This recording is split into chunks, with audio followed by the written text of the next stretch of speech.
Yeah, so let's start today's session. I need a heads up, either or message that you're able to see the screen and able to hear me. Can you just give me a thumbs up in the chat, because I see. Uh, okay, thanks. So yeah, I'll quickly go through the format what we're going to do in this session. Before we do that, small intro about me.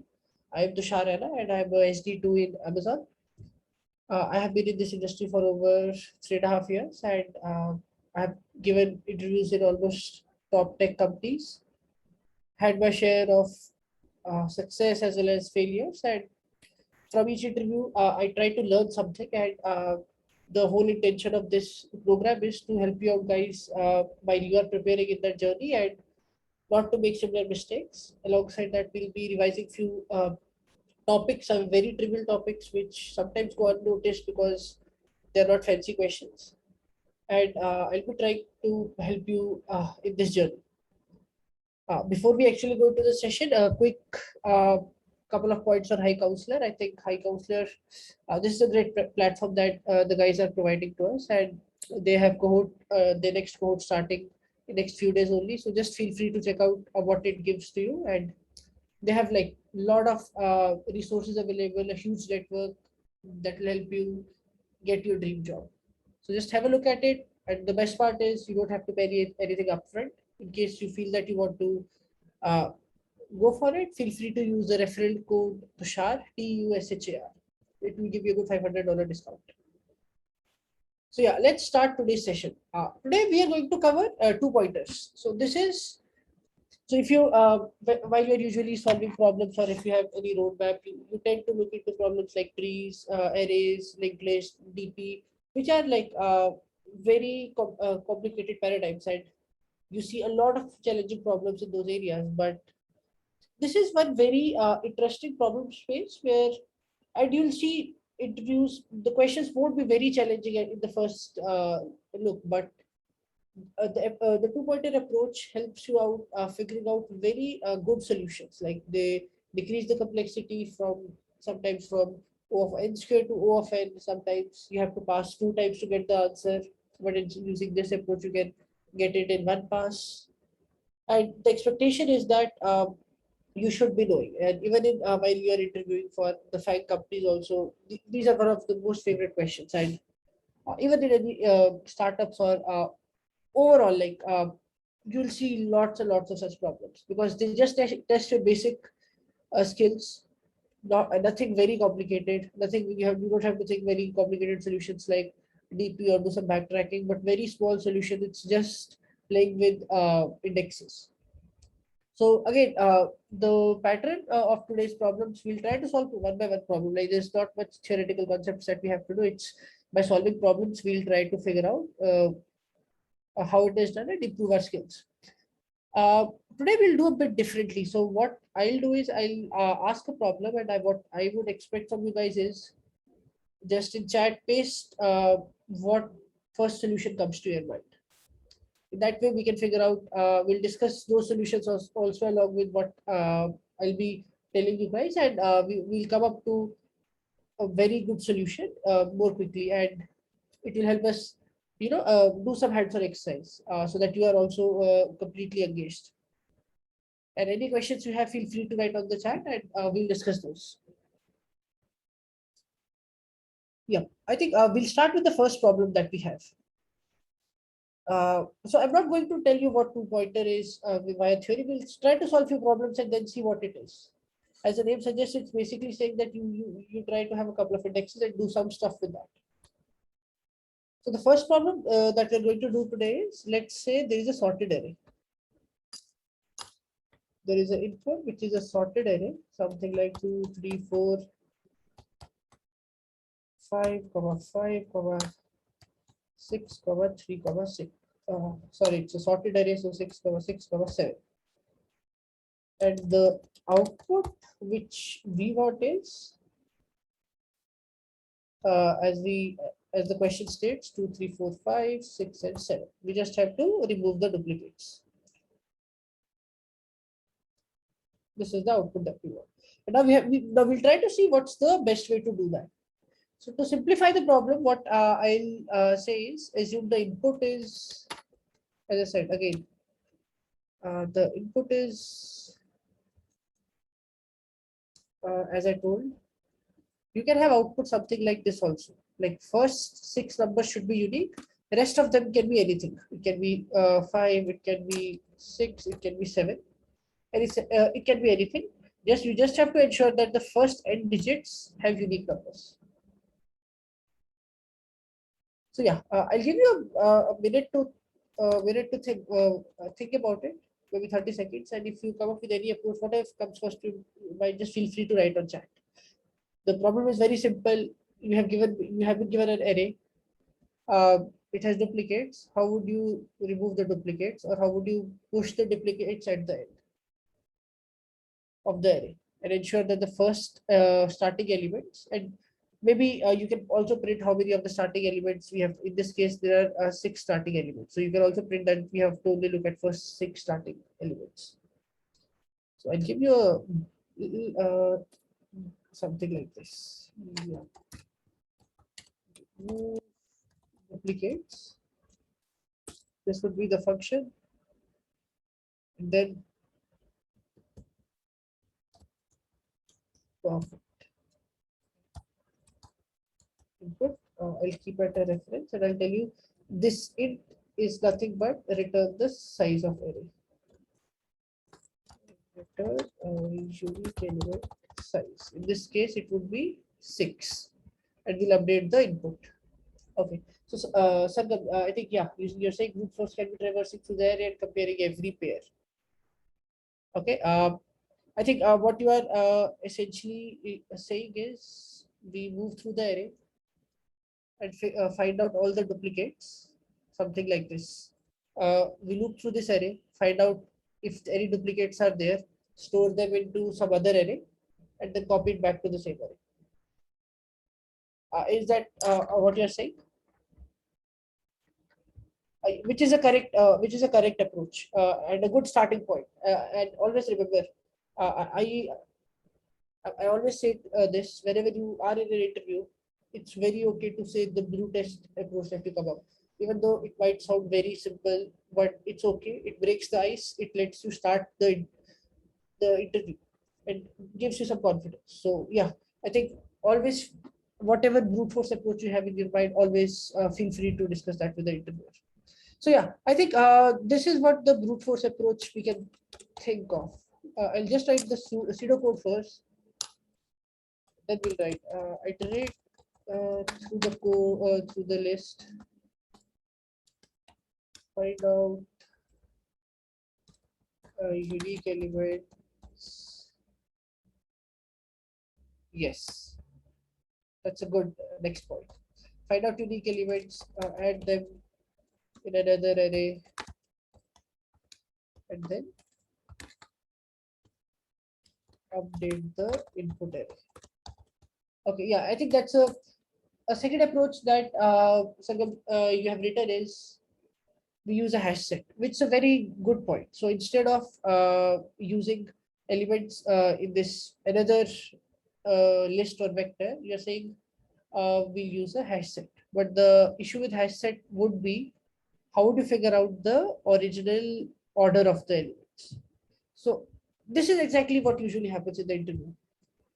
This approach, when you this is the reason why you have to always start giving approaches. So you see, you gave this approach. Now the interviewer will come up with second point.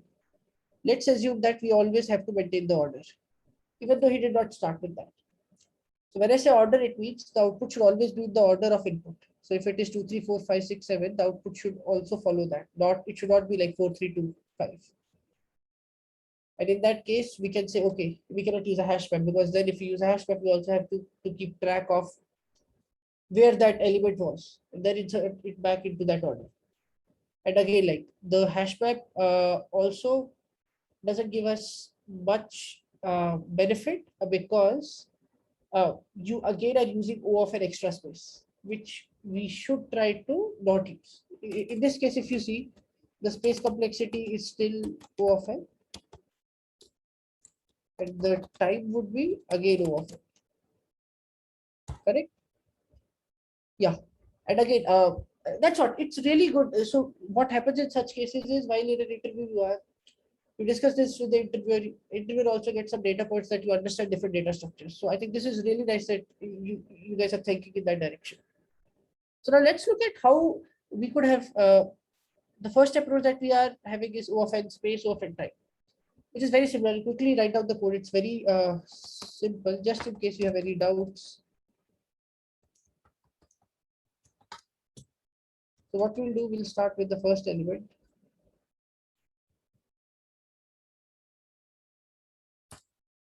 Let's say we put something like copy array.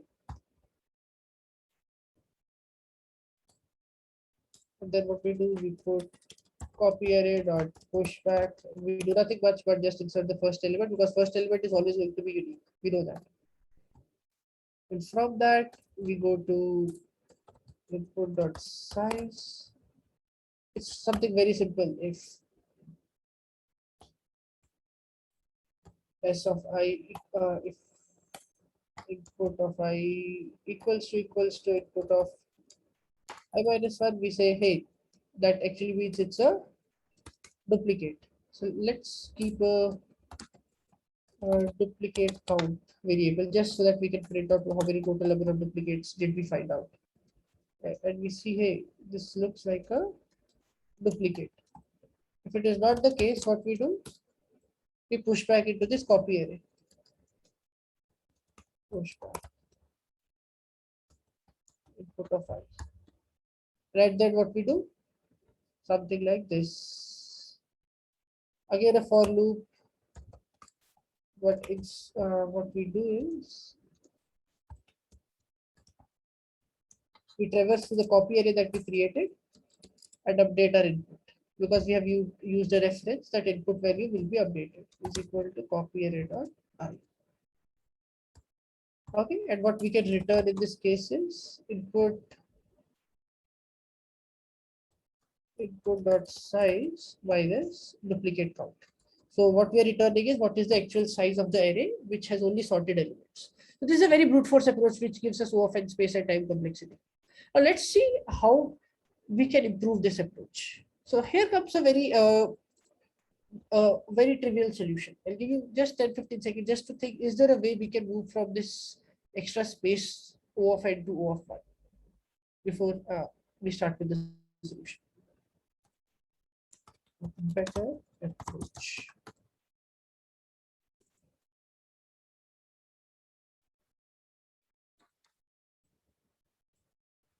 Okay, let's think about what we did as of now.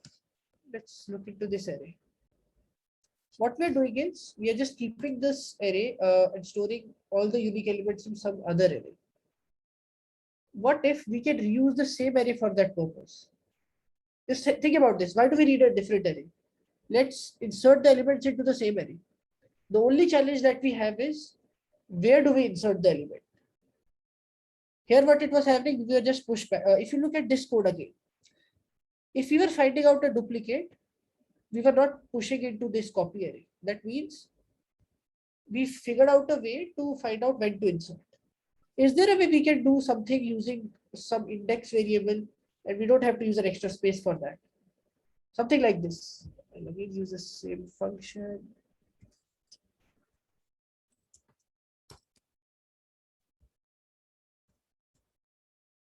Here we say, hey, let's start with, let's say 0.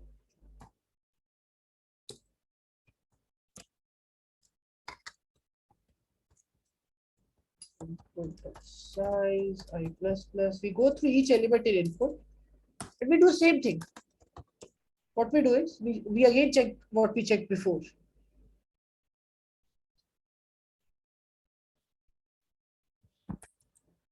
This will start with 1. What we do, we say, hey, if input of I equal to input of j.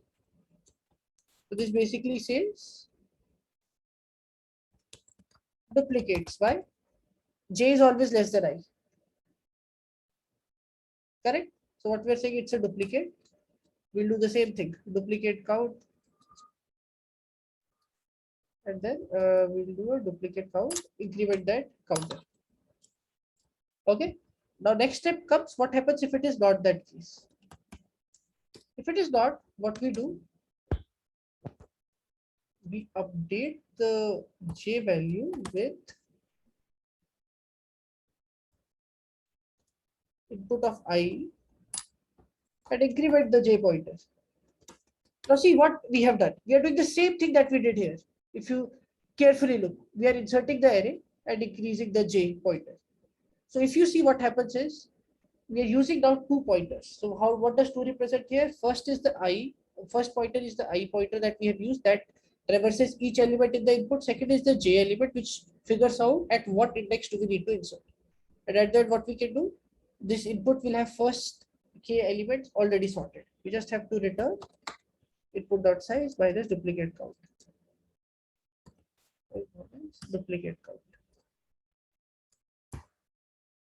Another way you can visualize this, I'll tell you, you can use a slow pointer, fast pointer notation also. So how do you, like, what should be your mental model?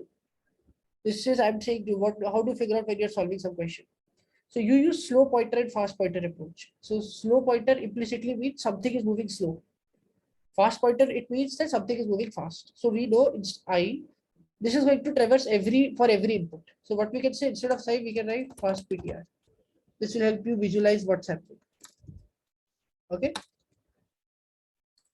And instead of J, you can write slow PTR. It will just help you realize why we are calling it slow, because we are not updating slow pointer every time, but we are updating fast pointer every time. If you see how we have moved, we are not using now any extra space, and how we have moved from O of n space to O of 1. And if you look at this problem, this looks very simple problem, but these are very favorite problems in a lot of companies who just want to figure out if you have that understanding of this is just how playing with variables. We'll try to use a similar approach in next questions and see how we can reuse this approach. So yeah, I think the next problem, this is an extension of it. So extension basically happens, what usually happens in an interview is you get the first problem, but the next, and you solved it, let's say in 30 minutes. The next problem, instead of getting a newer problem, you get an extension of that only, just to figure out, can you make changes in your code? Have you written code in such a way that it can be updated? Or just trying to already give you a head start that you've already thought about the first approach, the first part. Let's see if you can solve a bit complex problem, but of the same domain. So here what we are saying is we want the same thing, but the unique elements can appear at most twice. Again, the order has to be maintained. What will we do? Again, the same problem. 1, 2, 3, 3, 3, 3. Again, the elements are sorted. So here the output this would be the input array. We will update this array. Updated array would something look like 1, 2, 3, 3, 3, 4, 4, 5, 5. And after that, there could be, because there are 3 extra elements, there could be anything. It could be 3, 4, 5, but we really don't care about the last 3 elements, because what we're returning is the remaining size. And again, like, this is very simple problem. Again, you can simply extend it, and you can again write code very similar to that. I'm going to write it in a bit different way so that you have an understanding of different ways via which we can use the slow pointer, fast pointer approach. Very simple. We'll again quickly write the code for this.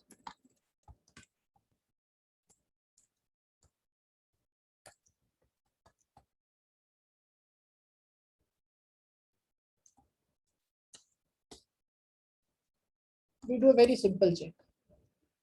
If input of I equal to input of I minus 1. Very simple. We just say current count plus plus. Else we update the current count to 1. Initially current count is equal to 0. And now what we are basically doing is updating the current count. And then what we check, if current count is less than equal to 2. Again, the same thing. We know current count is less than equal to 2. So what we do? I'll keep add another j here. Int j is equal to 0.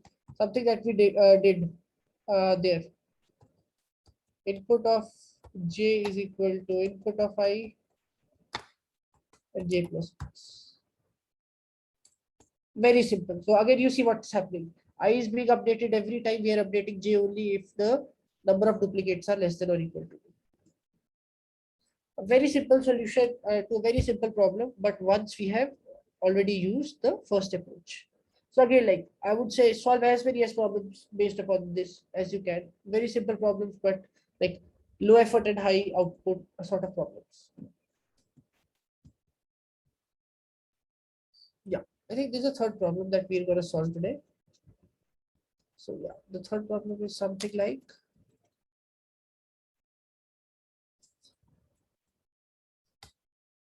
if there any, you are given an input, which is something like 2, 1, 3, 4, 12, 3, 4, and you're also given a variable k, or you can say target, which is equal to another number. Let's say it is 7.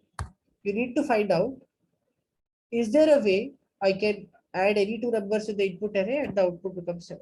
Just a boolean response or output is true or false. In this case, it's true. So yeah, I'll give you 30 seconds just to think about this, and maybe write in chat what's the first approach that comes to your mind while you're trying to solve this.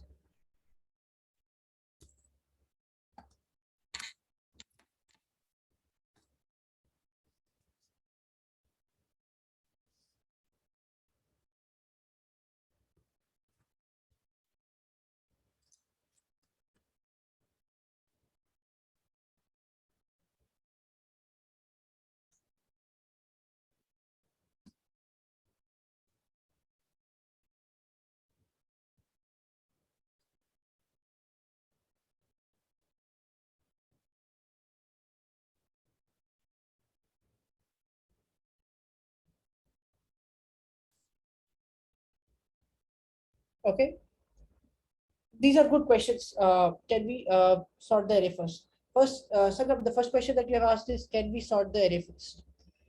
Okay, let's do something like this. We'll go through both the approaches that we have gone through. The first one is sorting the array. When we sort the array, the complexity of sorting any array becomes n log n. Assuming that we are using the best available sorting algorithm, the inbuilt. So irrespective of how our rest of the solution is, once we have sorted, we have already brought down the n log n complexity, which is a good thing. So even if this array is sorted, you still need to do some processing. Let's say even if this is sorted, 7, 8, 9, we still have to do some processing over there. It's a good approach, but is there a way we can still simplify this? Because again, like, why do we need to sort? Sorting does not, what benefit is sorting giving us as of now? I'm getting in direction which you are going, that once it is sorted, we can figure out in O of n approach, in O of n complexity, what is, if we can get this sum or not. But the point is, do we need that sorting? Is there a way we can? Here, the best part is once you're sorted, there is no extra space you are using, but you are using a lot of n log n complexity. And Indrani, yeah, you added a very good point. Can we use a hash map? The second point that was a hash map. Now see, what does hash map give us? And why do we need to use a hash map? So if you see, we only need two numbers. So just think about this like it is something a plus b equal to 10. Okay. And what we know is while we are iterating through this input, one of the numbers we already know because we are iterating through it. Okay. So that means if I already know a, which is 3, all I need to know is, has b occurred till now? So what is the best data structure to figure that information out? And Indrani, like again, as I said, like this is a really good idea. But what I would suggest and ask you is, how would you decide whether you want to use a hash map or a set in these conditions?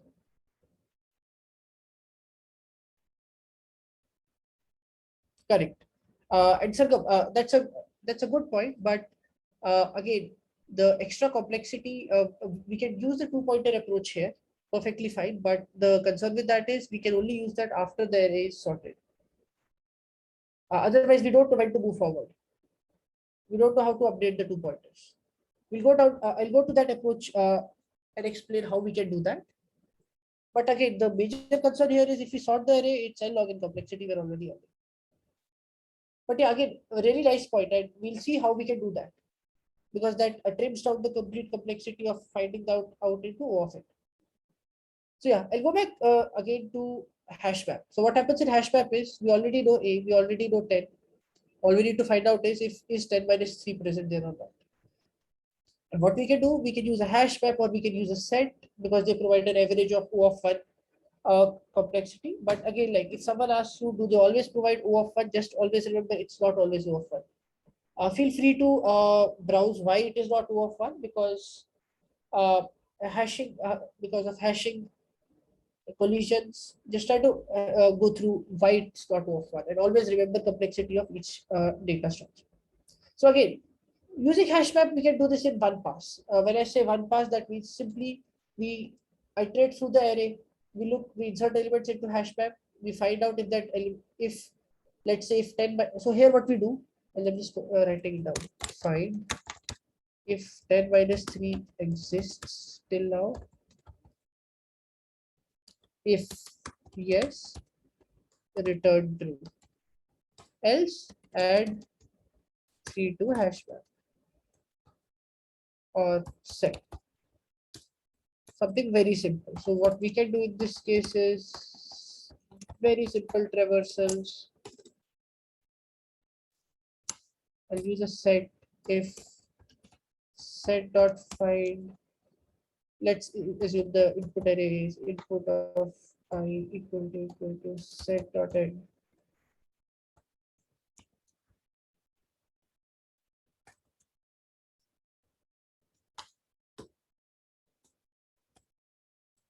This basically means this is not present. So what we do? Okay, sorry. Target minus input is not present. So what we do? We just this basically means target minus input is present. So we just return true here. And then what we do? We insert set dot insert input of I, and then we finally return false if no such conditions.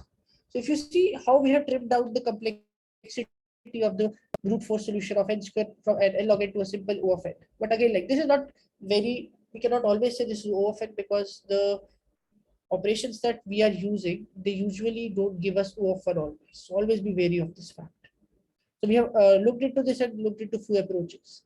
And I'll spend some time upon what Sargam said. What if we had sorted? Let's say the next problem that comes to you is given a sorted array,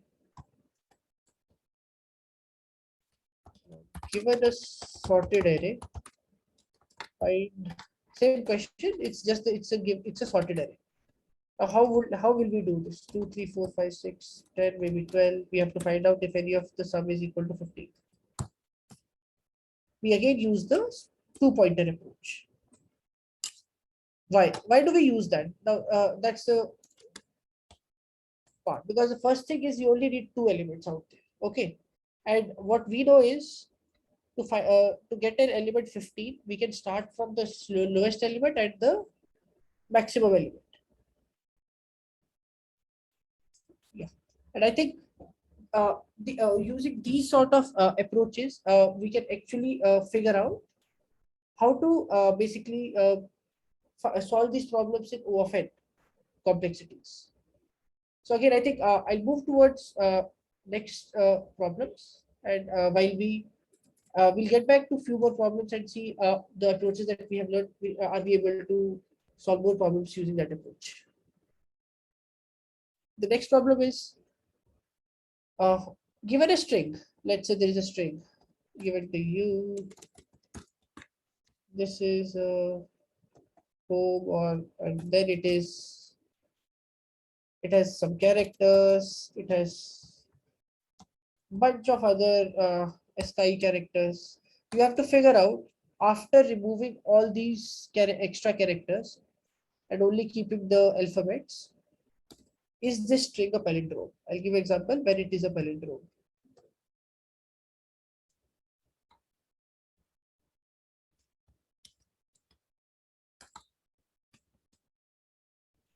How is this a palindrome?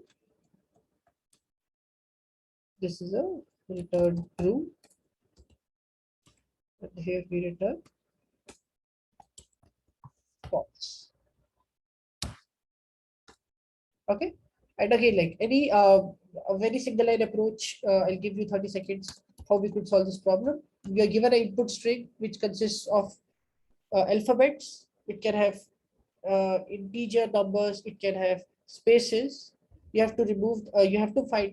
You have to find out and tell if the string is palindrome after removing all those extra characters. Like in this case, after you remove everything, the string becomes something like ABD DBA, which is a palindrome.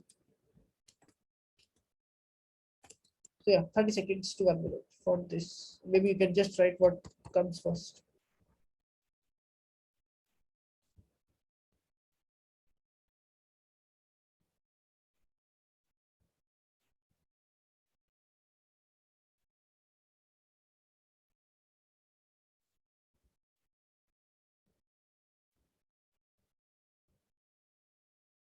Perfect.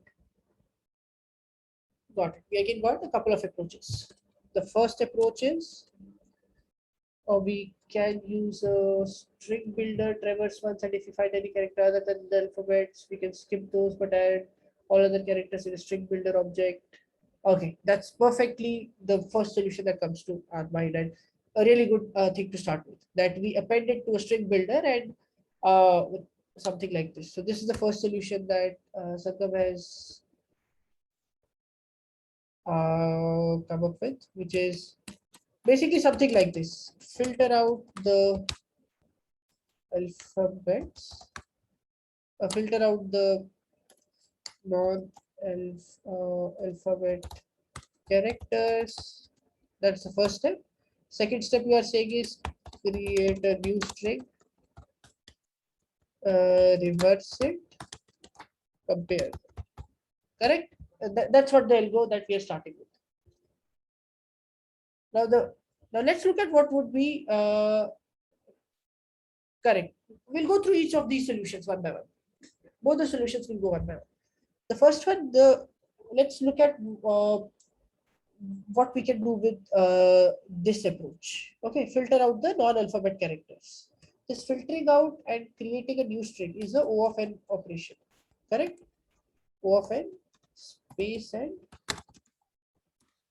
time operation. Correct? Because you will be building a new string, traversing through it. Then you will be reversing it also, which is again O of n, time complexity operation. And then you will be again comparing it. Again a O of n. So basically, if you look at this overall, you cover the first solution that we have, that's O of n space, O of n time. And if n is large, there is a huge room for improvement. And this is perfectly fine to give the first solution in an interview, but as soon as let's say the interviewer says, okay, let's see if we can remove this extra space that we are using, and then we can think of other solutions. Now we'll go to the second solution that we have. Yeah, so I think Indrani, the first solution that came up was, let's count the characters. Only one character can have odd count. Now, okay, the thing with that, doing any sort of counting for any palindrome is, let's say, palindrome is something like this: ABC, CBA. So what we can say, if this is a palindrome, the count of the count of all the characters should be even, or the count of the middle. That is, that's the direction in which I think Indrani, you were trying to go. That let's say if it is something like this, then in this case we know that these are occurring once and all others are occurring even number of times. But thing with palindrome is, the property of palindrome is that the first and last, like if you reverse the palindrome, the string should be same. What happens in such cases is it looks to recognize that this will work. Like let's say if we say something like this, all the characters should be even. So something like this is not a palindrome.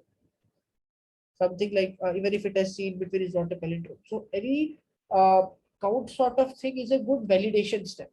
Like this is a good step to remove all non-palindromes, but not a definitive step to figure out whether that string is a palindrome or not. Next, Indrani, I think, yeah, that the next point that you added was very nice.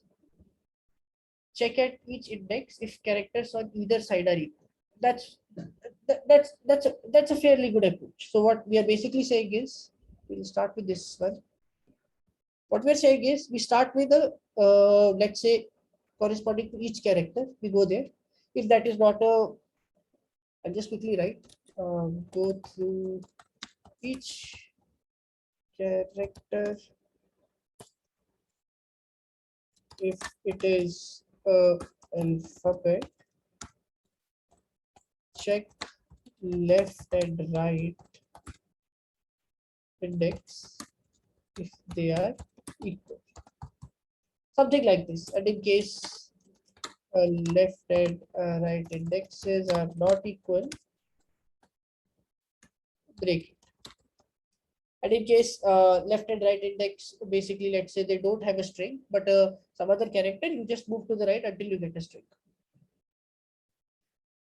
The thing with this is what, let's look at what would be the complexity of this solution, because I think every interview basically deals with complexities. So let's look at what could be the worst case. You traverse through each character and then you're moving left and right, which is again a traverse, which makes it approximately in worst case O of n square solution. And this is a fair solution, like this would definitely work. You assume each character is the middlemost element and move towards left and right. But you have to look at two cases. Always remember in palindromes. What two cases? First case is ABC, ABA, which we discussed. But there is another use case like ABBA, where you have to assume that there could be two middle elements. So yeah, this would definitely work, but the overall complexity would come up to be something around O of n square. Now the next question comes, is there a way we can do better than O of n square? And then we say, let's think about this like this. To figure out whether a string is palindrome or not, let's say this is string ABCCB. The property is after reversing it is same. That basically means the first and last elements is always going to be the same. Correct? The first and last element is always going to be the same. And I think even in the above approach, just so that you know, this was the incorrect way of implementing it. Like this O of n square complexity can be trimmed down to O of n also if you just figure out what's the middle element. And how do we find out the middle element? You will need, and I'll just quickly tell you so that you guys are not confused. So this O of n solution is if you do a very bad implementation. But what if we figure out the middlemost element? And how can we figure out the middlemost element? Find out total alphabet size and find out index at which we have size by 2 element. And from that we can go left and right. We'll be able to do that in O of n, but it will take 2 passes. 2 passes, which is a good solution that Indrani basically added. But can we do it in 1 pass? Do we actually need to figure out what's the middlemost element? What we can do is we can start from the first and last element and say, let's see if the last elements are equal or not. And if anywhere they are not equal, we'll say it's not a palindrome, otherwise it's a palindrome. A very simple and elegant implementation of a good 2-pointer approach. Check. Palindrome. Palindrome. So we got a string. Input. What we do? Left is equal to 0, IT right is equal to, these are the 2 pointers that we are going to keep. Input dot size. So I'll tell you a very interesting observation here. whenever you are doing where you are moving from left and you are moving from right, something we can also do in the above this problem also. We can start from left and move from the right. I did not spend much time here because this is implicit. The most important part here is you always have to add correct terminating condition. Otherwise, this will be a never-ending loop. Something like this. Left should always be less than right. You have to be very cautious about what you are writing. And also always ensure that left and right terminate at some point in time. So what we are saying is left is less than right is, let's assume this is a function that tells us in Boolean whether this particular character is alphabet or not. What we do, we say hey, left size plus plus input of right, and we say right minus minus. And then what we do, we just check if input of left is equal to input of right. If this is not equal to, return simply false.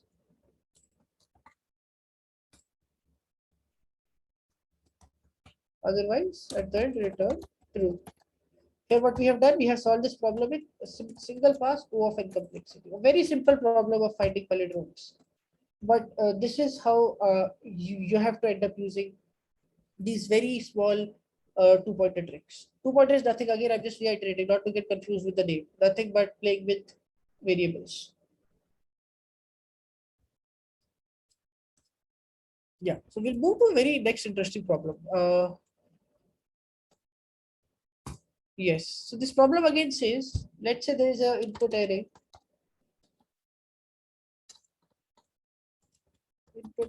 of something like this. 1 comma 1 comma I not 40. 2 comma 1 comma 0 1 comma 2 0 1. The output basically should be something like this, a sorted array starting with 0, then 1, and then 2. So yeah, the problem is you'll be given an array of 0 1 and 2. You need to sort that array with 0 at first, then 1s, then 2. A very simple sorting. So let's look at what are the best ways to do that. So again, like we'll have 30 seconds to 1 minute so that you guys can think it right. What are the best approaches? Not the best, the first approaches that come to your mind. And we'll move forward from there.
Okay.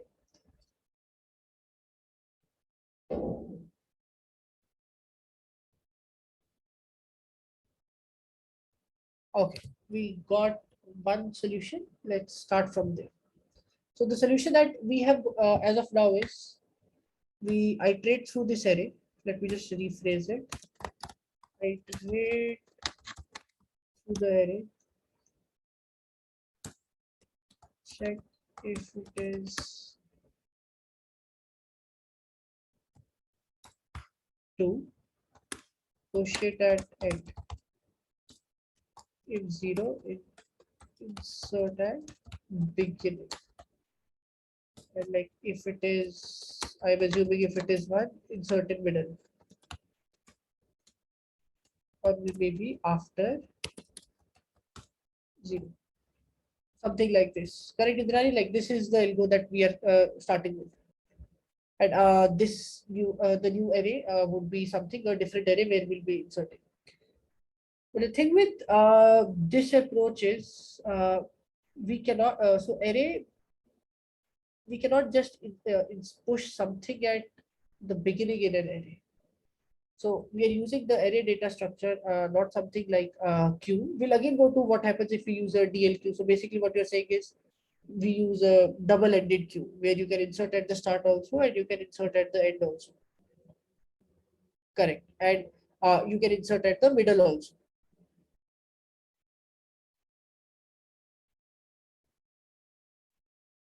Yeah, Sakab, we'll go also to that approach. Okay, so yeah, we have got approximately 2 approaches. We'll go through them one by one. This one by one. Let's start with this one first.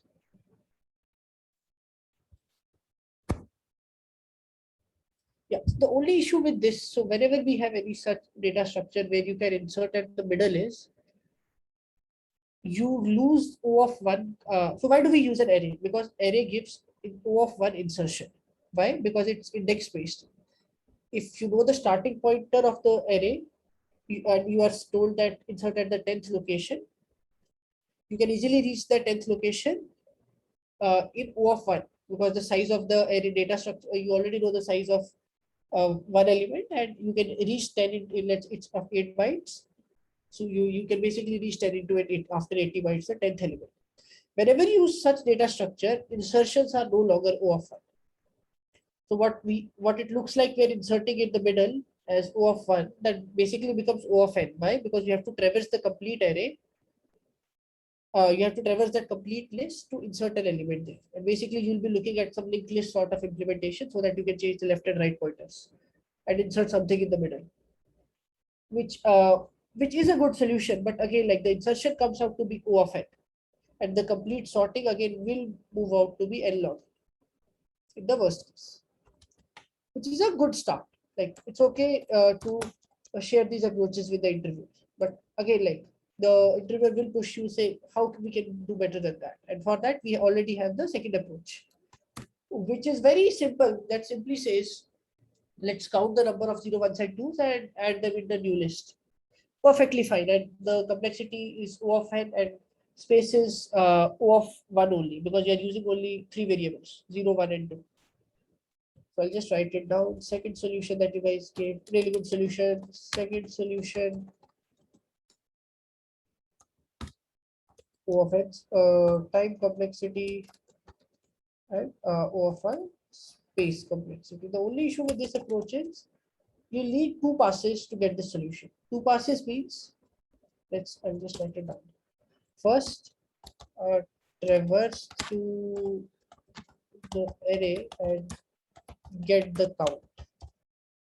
And second, update the elements. Correct? This is very good approach, but again, like we are traversing it twice. The next step interview will definitely ask you is there a way we can do it in one pass? We don't need to traverse twice.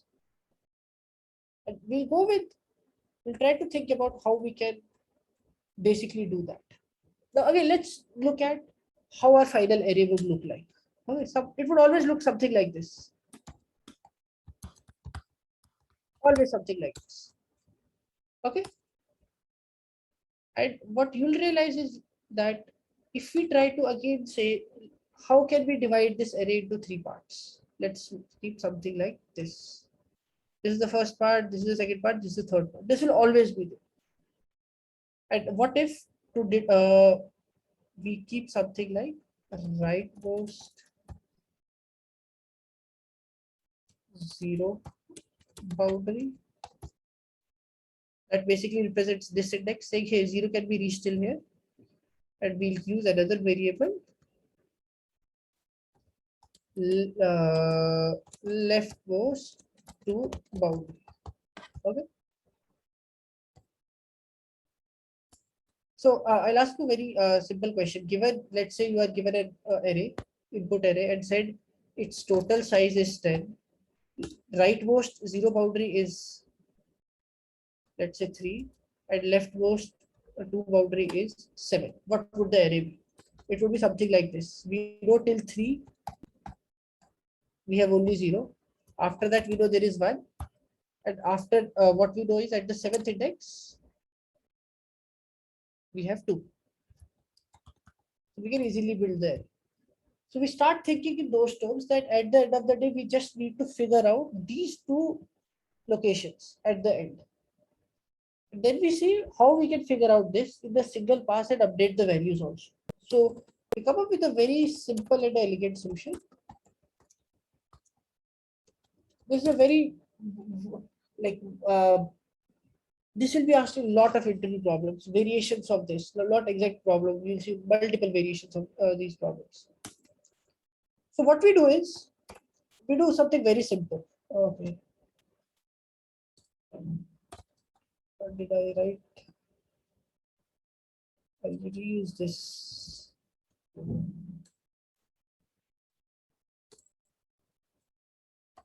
What we do? I create these two variables initially. Initially, the leftmost boundary is 0, and the rightmost zero boundary is 0, and the leftmost two boundary we keep it as and minus input dot size minus 1. Okay, I'll tell you how this works. We just iterate through the array. I used n, so divide is equal to input dot size, so that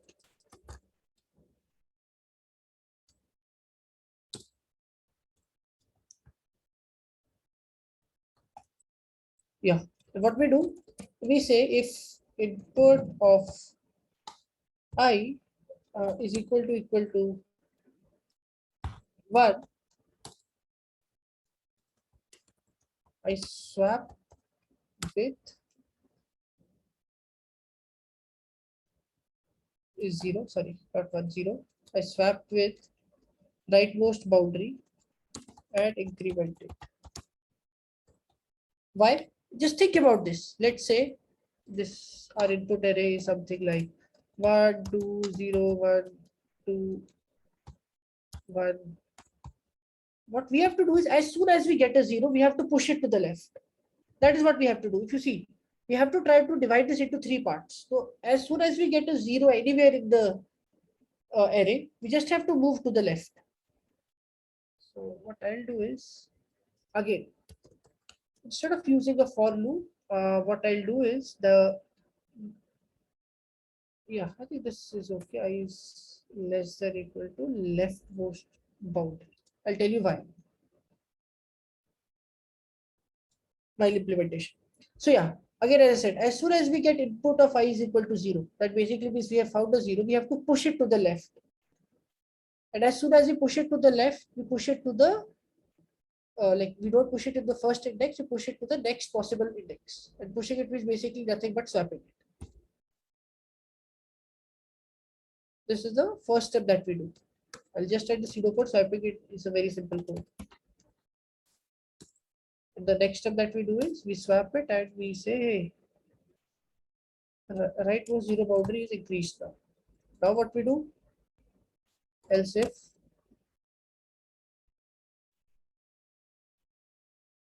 I'll write something like this so that our code doesn't become complicated.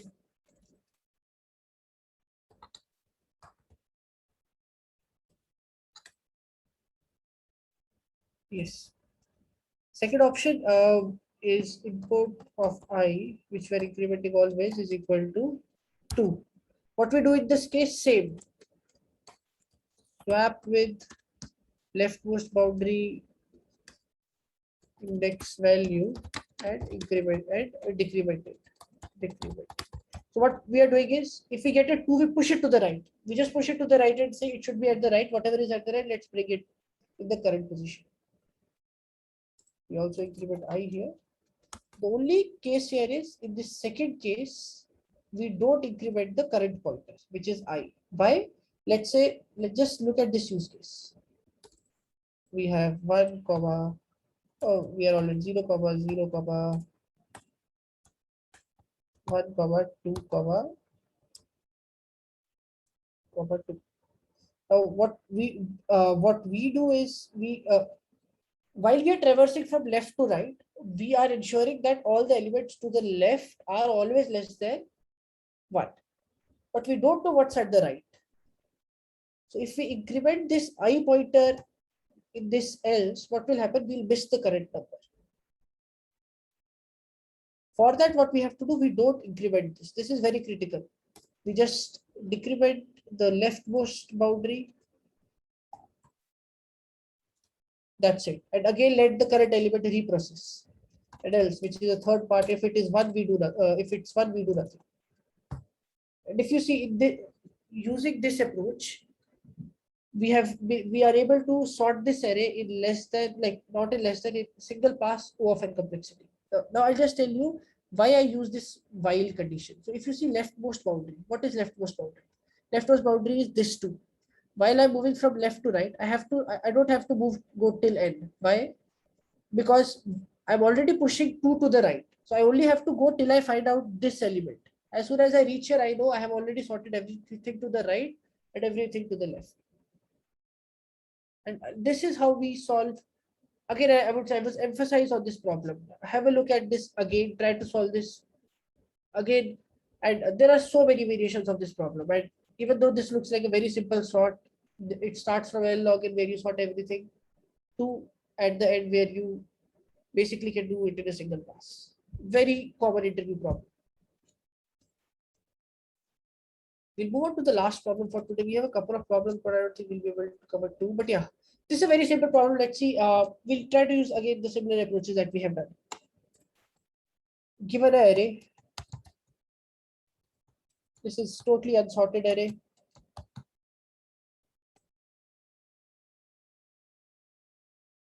This is input. The output basically should be input will be this, and there will be a target number, let's say 3. You have to remove all the 3's from this array.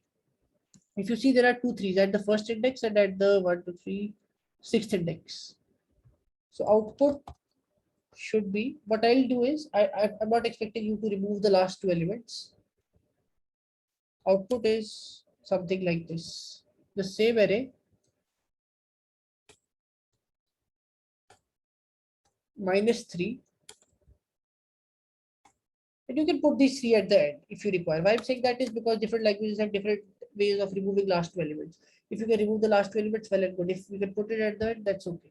But the idea is we have to move away this target 3 number that we have in input and remove this number from the given array that we have. So I'll give you 30 seconds only. This is very much similar to what we have done. Try to just think about this. What's the first approach that comes to mind? The hint is, let's try to see how we can use slow pointer, fast pointer, the first approach that we saw.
Okay.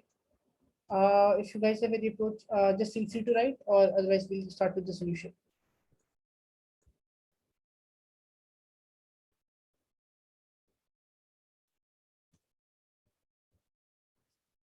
Okay, I'll just write the signature function till that.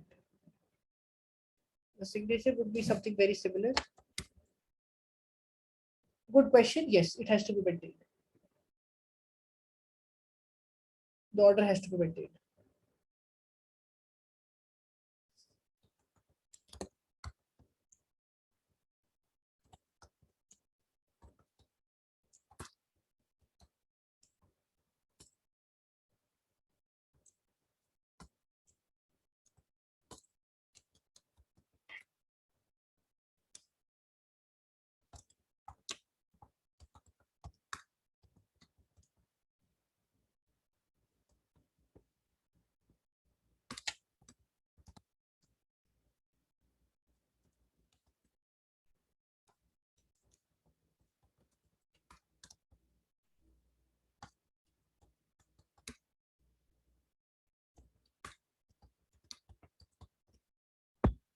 Okay, I'll quickly try to do the again. What's the uh, most brute force thing that comes to our mind?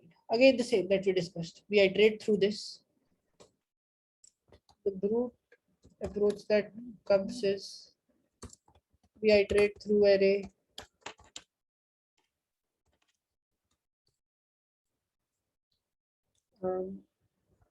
If element is not equal to target, we insert it in another array.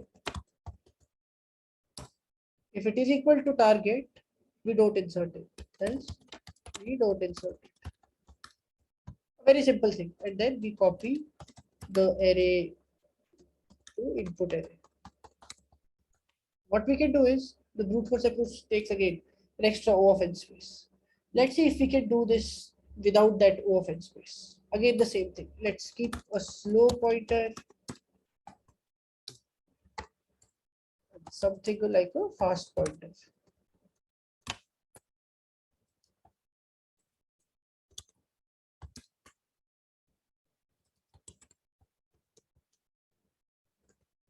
Input dot size.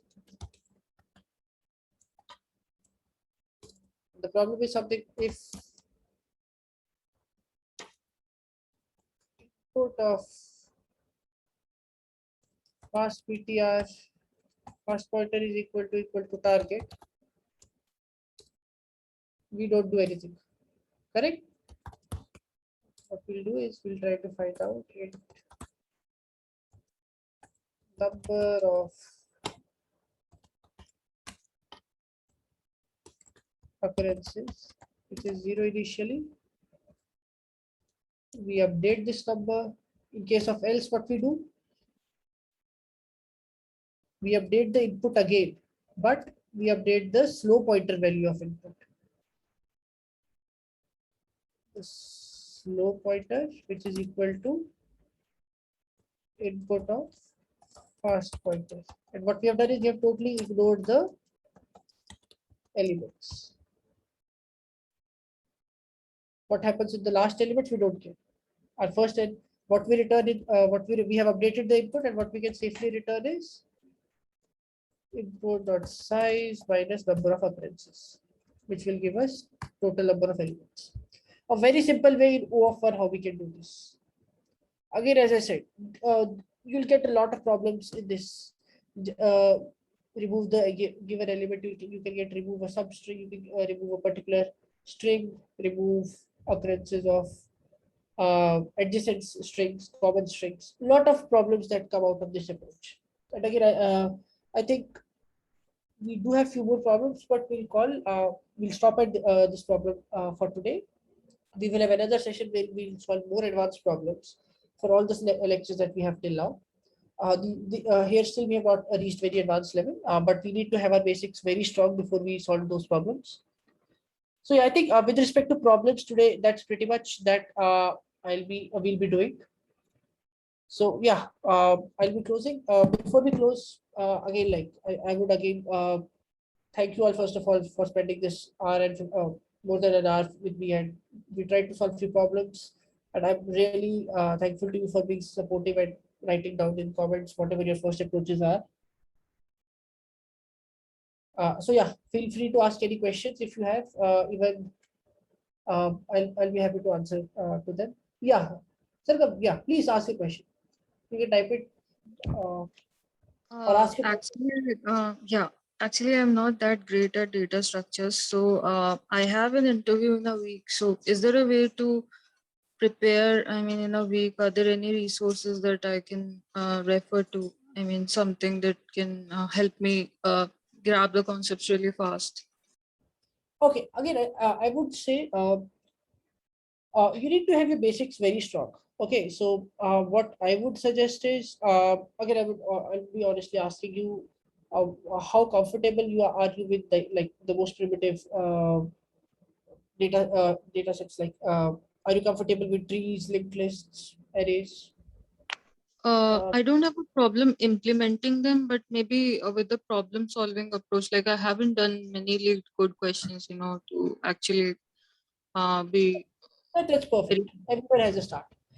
So okay, I think what we can do is uh, I think just ensure that you do all standard problems. That's the first thing I always suggest to anyone. Let's try to see if you are able to solve that. For that, what we can do in lead code, if you follow lead code, there is a curated list of 150 problems or 75 problems which are most asked problems. Just go through them.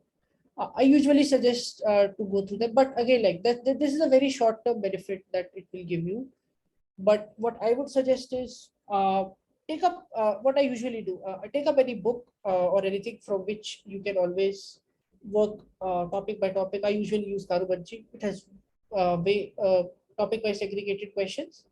Helps you figure out the most basic concepts and then move over to lead code or maybe parallelly do lead code. But yeah, if it's in 1 week, I usually suggest have a look at the top 75 or 50 questions. It will just give you an idea. Like they're not similar questions, totally different questions, and in a week you can cover them up. But again, like don't read them. I would again suggest spend 35 minutes max on a problem. 35-40 minutes. Try to write it down. If you're not able to find out the solution, just have a look at solution. Don't spend days just to figure out what the solution is at this point in time. But I would again say in the long term, it's I think you should spend some time just to have your basics really strong. And Uh, again, what I would say is do have mock interviews. This is the suggestion I usually give to everyone. uh, Mock interviews have helped me personally because there is a certain nervousness that comes when we are interviewing for our dream companies. Try to get if you have some network, ask. You can just hold email also that I need some mock interviews, help you out with that. I'm usually more than happy to help you out taking the mock interviews. There are some paid places also which I think are worth it. So you can have a look at those and do a couple of mock interviews before your actual interviews. Okay, the next question you have asked is which concepts would you stress? Okay, so it's really like there is nothing like a particular concept. To be honest, like it's you might see some couple of problems coming up, similar type of problems coming up, but that's sheer luck. I would not think in that direction. Like again, I would say keep all the basics clear. Uh, for Amazon, I usually say like the lead code medium would be at like you'll be getting lead code medium only. Very less chance of a lead code hard in those terms if you're asking. But yeah, if you try for Google or Facebook, you'll definitely get medium hard lead code questions there. But again, like I would not stress any single concept. Like there are tons and tons of questions anyone can come. So I think you need to be aware of all of them. so, anything for system design? Like, are there any questions that come up very often? In terms of system design, I think first thing is like in day-to-day work, that helped me a lot. Like I used to design systems and was very hands-on in design discussions. So if you're not doing that in your day-to-day work, I think there are tons of resources online. There is a system design primer on GitHub where you have some standard 10 problems. And I'll tell you honestly, sometimes like 5 out of 10 times you'll see a derivative of that only. But I think what's more important there is how you break down the problem into smaller parts. So system design, you don't directly just basically say stuff whatever you know. You have to basically pave road for it. Let's say, for an example, you have to break down the functional requirements. You have to break down what are the API endpoints initially that you do. Then first thing is you have to do a 30,000 feet view. 30,000 feet view is something like an HLD, but only looking at from the top. Like when you look at the top at a city from a like from top to a city from aeroplane, we just only see like that's a city, those are bunch of houses. You don't see intricate details. That's something you have to do in a system design interview. Not go into details in the first step. Build out what a overview would look like, an HLD would look like, and then deep dive into each of them. Sometimes what happens is interviewer tries to move to a specific component and wants you to dig deep. You have to be prepared for that. And for that, I think system design primer is something really nice. There are only like 20-30 set of problems that questions that you come up with. So just have a look at that. And again, a mock interview, do a couple of mock interviews. In your mind, you might be knowing a lot of things, but if you are able to articulate that or not, that's a huge challenge. So do that, and I think it will be good. Great, But if you're thanks. looking at the long term, like when I say long term, um, like if your interviews are not very rare, so I think there is a book data design data intensive application. Have a go through this. Uh, I usually suggest that to everyone. Very informative book. May not be that helpful in interviews, but gives you a very overall idea of how things work. So yeah.